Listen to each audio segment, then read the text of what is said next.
while blue yonder, keep the wings level and true. History. Hello, and welcome to the second episode of the History of the Rhode Island Air National Guard podcast. Today we're going to be speaking to retired Senior Master Sergeant Dennis Nye. Dennis worked for the 143rd Airlift Wing for 29 years in the Fuels Department. Dennis, welcome, and can you walk us through your career with the 143rd Airlift Wing? I retired in 2008 as a Senior Master Sergeant from Fuels Management while the unit was here at Quonset State Airport. I joined the unit in 1979, August of 1979, while the 143rd was at TF Greene, and we stayed there until just about July of 1980. Back then, we were doing all of the aircraft refueling, which is what I was in, refueling the aircraft, at TF Greene. However, we had to drive down to Quonset, the old Navy petroleum storage area, where they had a 500,000 gallon underground stainless steel tank. And we filled our trucks there and then would have to drive back up Route 4, 95 to TF Greene. I did 29 years here. I was fuel superintendent from 1987 or 88 up until the time I retired. And that's when Brian Robitaille took over for me and has been doing it since. Is it that same little building? Yes. Yes, it is. You got any stories from that building? Well, we have a lot of stories, but... appropriate ones. Well, that story, that building was the full-timers. There was just three of us. And it's myself, Bruce Nichols, and Ray Morrissey. And those were the full-timers there for about 20 years. The three of us were together. We had some very good traditional people. Some of them might know Phil Cato, who was a retired school teacher out of Cranston West. He taught health over there. We had another guy by the name of Fred Harrison, who was our captain, fuels officer for a little while. We had a fuels laboratory over there, which they still have, to test all the fuel. Receiving fuel and issuing fuel and storing fuel and doing construction work over there. It was a nice 20-some-odd years that we did there. 28 for me right there, yeah. Can you tell me a little bit about how Fuel's mission evolved over your time? Well, to be honest with you, it hasn't evolved a whole lot because we started off with trucks, and that's what they still have is trucks. Yeah. Whereas some bases have gone from trucks to hydrant systems. But here at Quonset, it's still refueling trucks. And it hasn't evolved that much at all. As a matter of fact, the operating system that we opened in 1981 is still there today. Hoping to get renewed is what I've been told. Is it still the same testing methods, or did you have new technologies introduced over the years? Not many new technologies. Same testing method in the laboratory, using the same equipment. The equipment is newer, maybe a little bit more modern, but small changes, nothing big. So my first military job was 1993. I came in as a Marine Corps photographer, and we had to mix the chemistry. So I went to Okinawa for my first duty station, and we had this Okinawa National, who was a government contractor, and he would test the fixer, right, which is mostly formaldehyde. He'd stick his finger in it and just taste it, and then he'd tell us it was good. Did you guys do it that way, or did you got a little more sophisticated? No, we had very specific methods, and it really hasn't changed all that much. You test for certain additives in the fuel. You test for clarity. You test for water. Make sure there's no water. You test for solids, and that's all weighed out in a oven. And to the best of my knowledge, they're still doing it that way today. And fuels is like a lot of the. Would you consider fuels a maintenance job? No, fuels was part of supply. Okay, and that's what we came under. But important job. I mean, like almost every other, like a lot of jobs in the Air Force, no fuel, planes don't fly, no mission. Exactly. It really was a flight line job, and they needed you in at 2 a.m. back in the day when we had the C-130s. You had to go in at 2 a.m. I remember working Easter Sundays because they needed to top off the C-130s right to the brim. We had to go over the wings and top them off when they were flying to Europe. Can you talk a little bit about any of the interesting missions? Did you deploy any place during your time? In the fuel section, we didn't have to deploy so much as the maintenance people. We went to Davis-Monthan, and some people went to Europe and Germany while I was in. Now they're having to go to Afghanistan. However, for us, a lot of it was right here and right on site. Just long hours when something was going on because Yes, the plane's but got to get out. That was enjoyable, looking back. Well, yeah, I mean, I think we're all wired, that when we need to step up, we're going to, enjoy Exactly. answering the call. When you have to step up, During your time, and you did over 20 years. I did. You did over 20 years. What did you see change in Air Force culture, between when you started out and when you were finishing up? The same that people talk about today. Back in the 50s, prior to me, they were much closer. The NCO club at TF Greene, they'd play cards every lunch period. Very close-knit group of people from around the base I'm talking about. In my generation, it was still a close-knit group, not as close. And then after me, they're just not as close as our generation was. So you've seen this, technology has put us at our own devices. Yeah, I found that we got closer when definitely the COVID mission, I think, brought a lot of us together.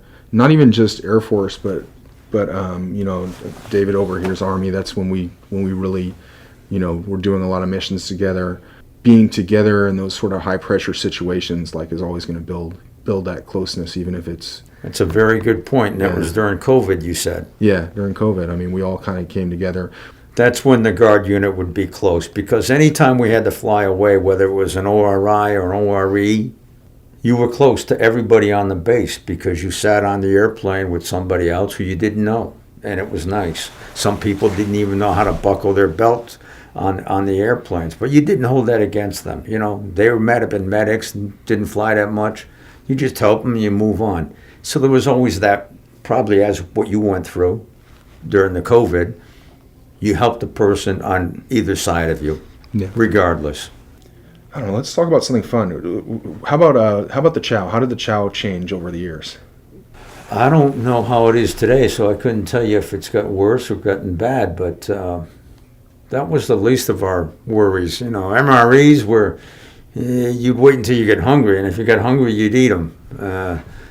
The chow, that was not really a big issue. I have always considered it to be pretty good. What was your least favorite MRE? Just about any of them. Yeah. Omelet with ham for me. Yeah. Oh my God, couldn't eat it. Exactly. The Frankfurters were pretty bad too. I didn't like the Frankfurters much. Nobody liked it. We didn't like it while we were going through all that stuff. I like the barbecue pork. Chem gear in Gulfport, Mississippi, Savannah, Georgia, walking around, climbing ladders, doing this, doing that. Well, you know what though? A lot of us, we run into each other here. Rhode Island is unique. You run into each other and you start talking about the old times. While you went through them, they weren't all that laughable. But now you look back and you smile and you laugh.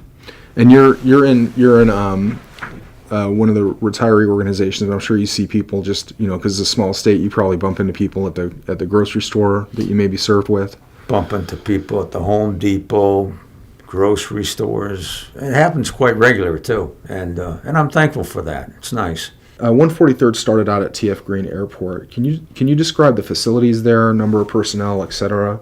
When you arrived? It's funny, these questions. Terrible OPSEC if they were about what's going on now, right? Mm-hmm. Hey, David, tell me how many troops and where are the troops in the Army? Right? No, but you were at TF Greene. Can you describe the facility? What was different between that? Well, we worked out of a trailer there, so it wasn't big. It was a very small operation. However, we had refueling vehicles across the street. We had to cross Airport Road every day. We wanted to go refuel an airplane, so we had to cross that road. And as I said, after we'd refuel an airplane, then we had to drive down to Quonset to fill the truck and then drive back. and we would get somebody to ride shotgun with us in case anything happened. So I got to meet people from all over the base because whoever rode shotgun they weren't from Fuels, they were from anywhere on the base. And I got to meet a lot of people that way. It was very interesting.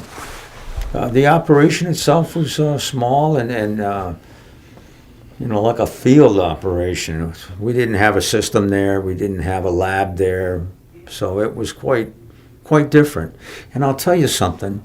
2 years ago, I connected with a fellow on Facebook. And then as we got to conversing, I said, wait a minute. I think you did my first fuels inspection while I was at Quonset. Turns out, in fact, he was. Did you pass? We passed, and right, that's good. So it was a pleasant conversation. Yeah. Oh yes, yes. and actually, my wife flew down to San Antonio where he's living. Yeah. And we met his wife. We went out together for a fuels gathering at Christmas time in 2019, and we had a wonderful time. I don't even want to know what fuels guys drink at a gathering. We're like all the other guys, just like the Fly Boys, whatever they do. Right on. Can you talk a little bit about the different aircraft that you saw over the years? What was there when you started? And for us, we had C-130A models, which mean we'd have to top them off more frequently on off-duty hours to give them the amount of fuel to go to Europe if they were going to Europe, or if they were going to Davis-Monthan. Then we went to the E model, and then finally to the J. And for us, there wasn't a big change in going from the A to the E or to the J. Less work, but it didn't change my daily routine all that often. So if my lawnmower sits in too long over the winter, I got to pour the extra stuff in there. Did you ever have that with the planes? The plane sits there too long, and you got to top it off with the magic sauce. No. That's not from the airplane sitting there. That would have been fun. I'm sad. Yeah. Did you notice any changes in the Guard mission with 9/11? They didn't have a real big impact on me. The biggest change was when Guard units were required to be 6 months. They initially started off 2 weeks, which was kind of ridiculous. Send somebody over to Afghanistan for 2 weeks. By the time they get in and trained up, they're leaving. So it went from 2 weeks on to maybe 3 months, and I guess it's up to 6 months now. The Air National Guard was used frequently in other missions that a lot of people don't know about. Not that they were secret, it just wasn't advertised. Can you talk about them now, or? No, because it always didn't involve me. Oh, I understand. So your mission stayed the same, taking care of the planes, but the Guard's mission changed a little. I understand. Okay. There's a lot of pressure on Air National Guard units to survive the BRAC process in the 90s. Do you know anything about that? Our base commander at the time would solicit as many units to fly and stop here, and then that would be a means to say, hey, we're a stop-off point for so many units coming back from Europe. That impacted me big time because at the last minute we'd have 14 C-130s that were heading to Dallas, and we had to refuel all of those on top of our regular mission. BRAC is very important. I've traveled 49 states in the last 12 years, and I've been to Guard bases, many of them. And it's important to keep the mission here. And it's especially important now that I'm working here because I need to keep this job. It's clear you have a lot of pride in what you were able to accomplish while you were here. Can you talk a little bit about what you achieved while you were here and the legacy you left behind? The fuel section back in the 90s took down just about every award you could take at a national level and at the base level. So we had a reputation nationwide, and this is the late 80s into the 90s. And then Brian took over. We had a number of people that were honor grad. I think we at the last count we had like 10 honor grads in different technical schools. And Brian took over and it continued, and they got every national award available. It's really been a hallmark down there, and it's been great. And Brian hosts a party just about once a year at his house, and we all get together from all the years, going back to the 70s, some of us. So it's been very nice. Yeah. That's great. It sounds like you really enjoyed your time here with us. I know right now fuels is a critical job field for us, meaning we need more people in that job. What do you feel is the disconnect between what sounds like an interesting and fulfilling job and getting people interested in that job? The people that would join fuels management to refuel airplanes were people who wanted something to diversify, something different. One individual had his own auto mechanic business. He wanted something totally different so he could just chill on the weekends and not have to worry about the same thing that he was doing during the week. So it was something quite different. Like I said, we had a school teacher. We had a guy who owned his own business. The officer I mentioned had a master's degree in chemical engineering from Cornell University. And a lot of these people have gone on to do some good stuff and enjoying life right now, enjoying retirement. But that's all I can answer to your question. Is it a job that where that skill translates into civilian employment? It does directly translate into another job, and that's what I've been doing for the last 12 years. I work on fuel systems, so I do construction oversight, management, quality control, safety, and I work on fuel systems, fuel tanks, fuel pipelines, doing the management for that, and it has just opened up a career for me that allowed me to travel, work 6 months or less a year, get a very good pay. It's a direct translation. All right, so if we got any kids listening, they're thinking about joining, thinking about a job that you might want to join, you hear that, and I can tell you that, hey, this is a good-looking guy. He looks like he's, doing well in life. Get in a field that's gonna take you somewhere. Exactly. It really would. It's been wonderful talking to you. Thank you so much for doing this and helping us, get this history on tape. It's important to capture this. Thank you, John. History. Thank you for joining us on this episode of the History of the Rhode Island Air National Guard podcast. Tune in next time. We're going to be talking to Peter and Susan Augustus. Peter's career spanned 33 years. He started as an airman and retired as a lieutenant colonel. And of particular interest to me, he was one of our last photo officers. Susan retired as a full colonel. She commanded the medical detachment at the 143rd, and Susan was the first female in the history of the Rhode Island Guard to achieve the rank of colonel. So we're really excited to talk to them. Thanks again. Off we go into the wild blue yonder.